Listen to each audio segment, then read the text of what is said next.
Hanover Square Press and HarlequinAudio present The Last of the Seven, a novel of World War II by Stephen Hartov, performed by Raphael Corkhill.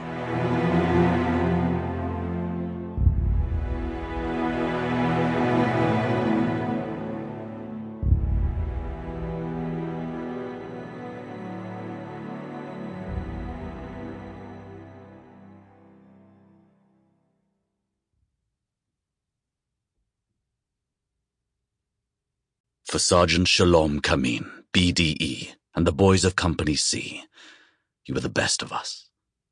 And for Leah, Oren, and Jesse, my lighthouses in the storm. Author note: most of the incidents and characters in this book are based on historical events and real people. Part 1. Tobruk. But man is not made for defeat. A man can be destroyed, but not defeated. Ernest Hemingway, The Old Man and the Sea. 1. North Africa, spring 1943. In the Sahara, the sun could make a man bleed. It was hard to believe at first, especially if you had ever trekked a frigid winter landscape somewhere, boots slogging through alpine snow, limbs shivering and aching bone deep. It was a challenge to imagine it, such a murderous sun, when December memory recalled teeth chattering like a Morse code key, toes and fingers numbed and raw, eyebrows stiff with frost, till all at once that blessed star emerged from charcoal clouds to save the day. The sun was a holy thing then, the breath of God on your frozen face. Ah, but in the vastness of that empty desert, when spring fell prey to cruel summer, when the cloudless sky was nothing but a silver mirror, the sand an iron griddle, and there was not a tree or cave or cactus to throw a shadow's sliver. Nowhere to run from the sun. It was then that heaven's jewel became a hunting thing, its furnace eye unblinking, merciless and pounding.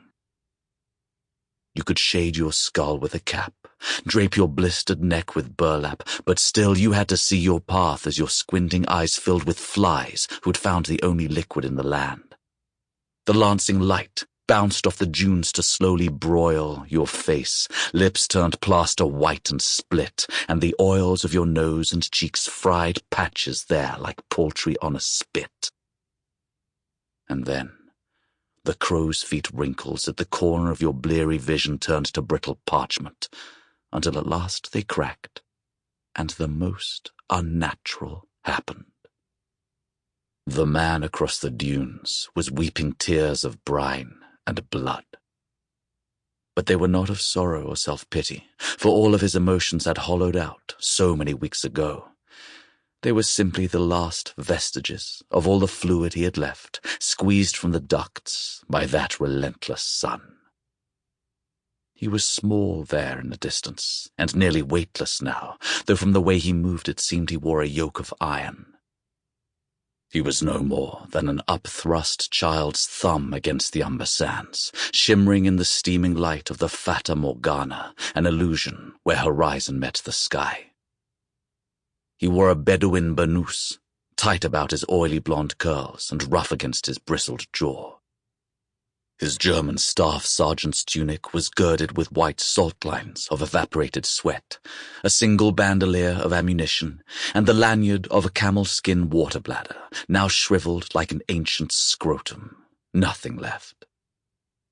One Feldwebel rank was on his collar, his Africa Corps palm tree shoulder patch was bleached into a ghost, and in one pocket were 2 lizard tails he'd chewed from time to time, though all the meat was spent. The right waist of his tunic was punched through with a bullet hole, its fringes black with dried blood. Sample complete. Ready to continue?